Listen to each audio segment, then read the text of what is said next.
नमस्कार, स्वागत है आपका पीताम्बरा परिवार में। आपने भगवती माँ तारा का नाम तो सुना ही होगा। माँ तारा का कोई भी साधक हो, उसे हमेशा फल मिलता ही है। जब भी कोई माँ तारा की साधना करता है तो माँ तारा की असीम कृपा अपने साधक पर होती ही है।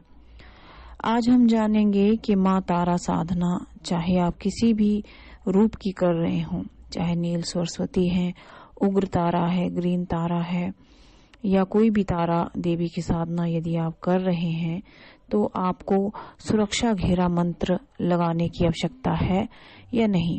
यदि है तो क्यों है, यदि नहीं है तो क्यों नहीं है, और यदि सुरक्षा घेरा मंत्र अगर आपको सिद्ध करना है तो वो मंत्र कौन सा है।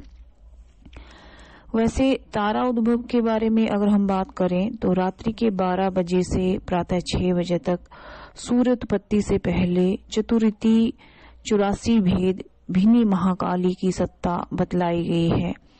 इसके बाद माँ तारा का साम्राज्य है। विश्व का आधार सूर्य को माना गया है। सौर मंडल आग्नेय होने से हिरण्यमय कहलाता है, क्योंकि अग्नि हिरण्यरेता है। उस हिरण्यमय मंडल के केंद्र में वह सौर ब्रह्मा तत्व प्रतिष्ठित है। अतएव सौर ब्रह्मा को ही हिरण्य गर्भ कहा जाता है। भू भुवः स्वः रूप रौद्र त्रिलोकी के निर्माता एवं अधिष्ठाता स्वयं भू परमेष्ठी रूप में अमता सृष्टि पृथ्वी चंद्रमा रूपा मृत्या सृष्टि के अभिभाजक एवं सजालक शिव केंद्र में प्रतिष्ठित इन्हीं भगवान हिरण्यगर्भ का प्रादुर्भाव होता है।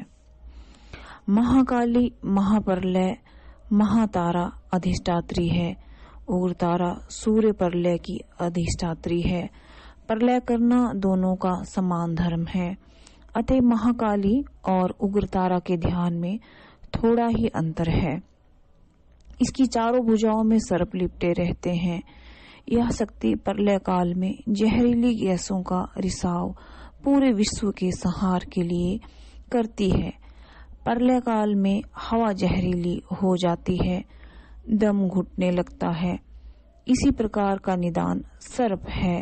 संसार नष्ट हो जाता है। उस शक्ति की सत्ता विश्व केंद्र में बतलाई गई है।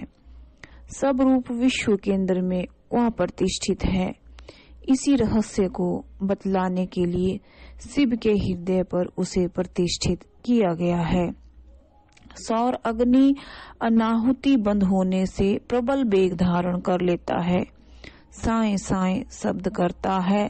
प्रलय काल में पृथ्वी चंद्रमा मनुष्य पशु पक्षी आदि सबका रस उग्र तारा सौर ताप में सूख जाता है। उसका रस भाग वह उग्र तारा पी जाती है। अगर आप माँ तारा की कृपा प्राप्त करना चाहते हैं तो आपको ज्यादा विधि विधान करने की आवश्यकता नहीं है। माँ तारा के अनेक स्वरूप हैं। स्वयं तारा मूल मंत्र तारा वर्ण तंत्र के अनुसार महर्षि वशिष्ठ ने बहुत समय तक विद्या की उपासना की है, परंतु उन्हें तब तक सिद्धि नहीं मिली तो उन्होंने क्रुद्ध होकर देवी को शाप दे दिया। फलतः यह विद्या फल देने में अक्षम हो गई। बाद में शांत होने पर ऋषि ने इसका शापोद्धार भी किया। शापोद्धार करते समय तारा बीज त्रिम में ही साकार का योग कर सकता है। ओम हरिम स्त्रीम हुम फट इस मंत्र द्वारा करने के निर्देश सभी को मिलते हैं। तब से यह विद्या बधू की भांति यशस्विनी हो गई है। तारा का यह बीज मंत्र स्त्रीम यानी कि स्त्री यानी कि बधू बीज कुर्च बीज कहलाने लगा है। आज हम इस वीडियो में आपको बता दें, यदि आप तारा साधना कर रहे हैं तो आप अपने गुरु से दीक्षा लेकर के या पीताम्बरा परिवार में भी आप दीक्षा ग्रहण कर सकते हैं। अनुदान का नियम पूरा करके उसके बाद आपको इसकी दीक्षा लेकर के ही ये साधना करनी चाहिए, क्योंकि माँ तारा साधना उग्र साधना भी कही गई है। यदि आप गुरु शरण में रह करके सात्विक राजसिक या यौगिक रीति से यदि ये साधना करते हैं तो आपके ऊपर माँ तारा की सहज कृपा बनती है। वैसे माँ तारा ऐसी देवी हैं जो अपने भक्तों पर अनंत कृपा करती हैं। ये निश्चित ही है कि जो माँ तारा साधना करता है उसके घर में धन धान्य की कमी नहीं रह जाती है और धन लाभ अवश्य में भी होता है। लेकिन माँ तारा साधना करते हुए साधक को भांति भांति के अनुभव हो सकते हैं, कुछ डरावने अनुभव भी हो सकते हैं, लेकिन साधक को अपना मन चित माता को समर्पित करते हुए ये साधना करनी चाहिए। मान लीजिए यदि आपको इस साधना को करना है तो आप अपने गुरु से दीक्षा ले लें, गुरु द्वारा प्रदत्त तारा कवच धारण कर लें और सुरक्षा घेरा मंत्र जो आज हम इस वीडियो के माध्यम से आपको बताएंगे वो आप धारण कर लें और सुरक्षा घेरा मंत्र सिद्ध कर लें। देखिए, जब भी आप कोई साधना करते हैं तो कई प्रकार की अशरीरी आत्माएं आपके शरीर को छूने का प्रयास कर सकती हैं, अपनी शक्ति का भय आपको दिखा सकती हैं या अच्छे बुरे किस्म के अनुभव आपको हो सकते हैं। तो आज हम आपको बता रहे हैं माँ तारा का सुरक्षा घेरा मंत्र।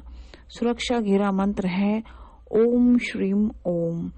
इस सुरक्षा घेरा मंत्र को आप कम से कम 11,000 जाप करके माँ तारा साधना करें। इस मंत्र की दीक्षा भी अनिवार्य है।